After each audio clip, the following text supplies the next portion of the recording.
Good morning, students of class 5. Welcome to English class. Today we are going to learn phrases and clauses. This is chapter 16 of your grammar book. You will find this in page number 62.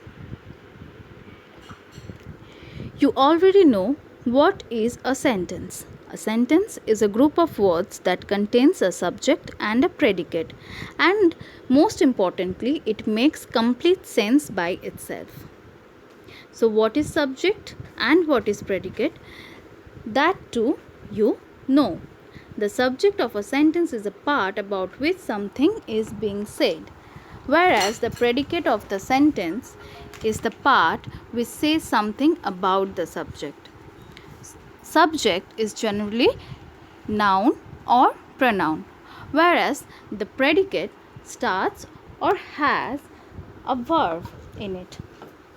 Now today we are going to see what is phrases and clauses. Now phrases and clauses are the building blocks of sentences. They need to be put together correctly to create strong and complete sentence. Now what is a phrase? Phrase is a group of words that does not contain a subject or a verb. So you know that subject and verb are the parts of a sentence, but phrases are those words which does not contain any subject or verb in them, and naturally it cannot be complete sentence by itself because it cannot convey a complete message through it, or it cannot make a complete sense. Now what is a clause? A clause is a group of words that contains a subject and a verb. So we can say that a clause is a sentence by itself because it has a subject and a verb. Now let us look into the difference between a phrase and clause. The similarity between phrase and clause is both of these are group of words, but phrase does not make complete sense, whereas clause makes complete sense.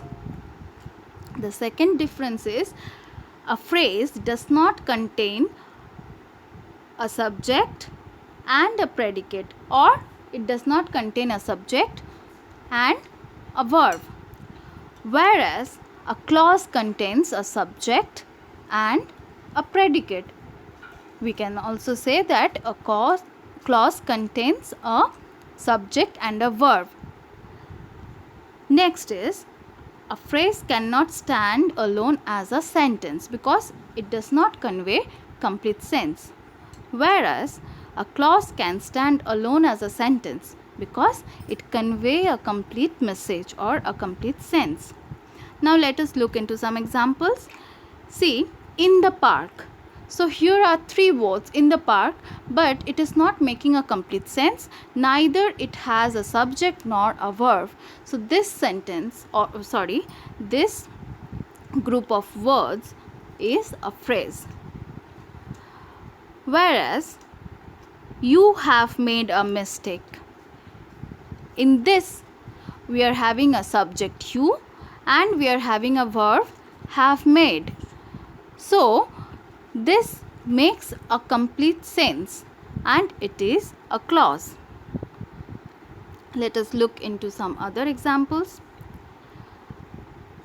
After school, the two friends rode their bikes to the beach. Now this words after school, it does not make a complete sense. That's why after school is phrase. Again, to the beach. This is also a phrase because it does not have a subject or a verb.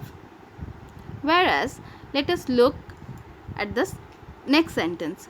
After the school ended, the boys rode their bikes.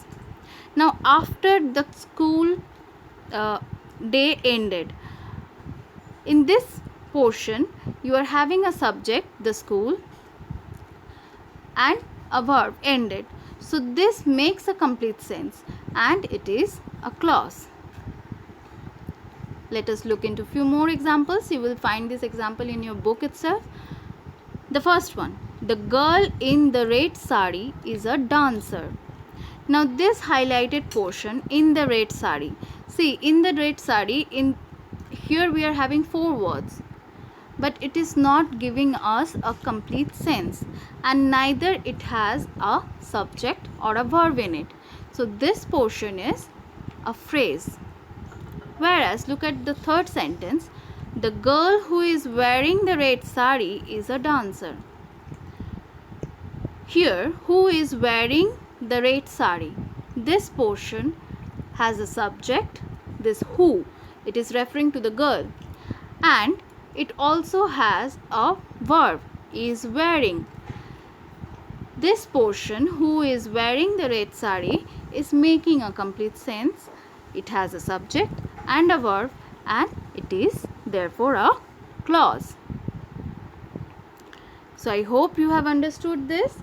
Now you have to do this exercises, exercise 1 to exercise 5 in your book itself, and you will send the homework by today, that is 14th July 2020, through email at the given mail ID. Thank you.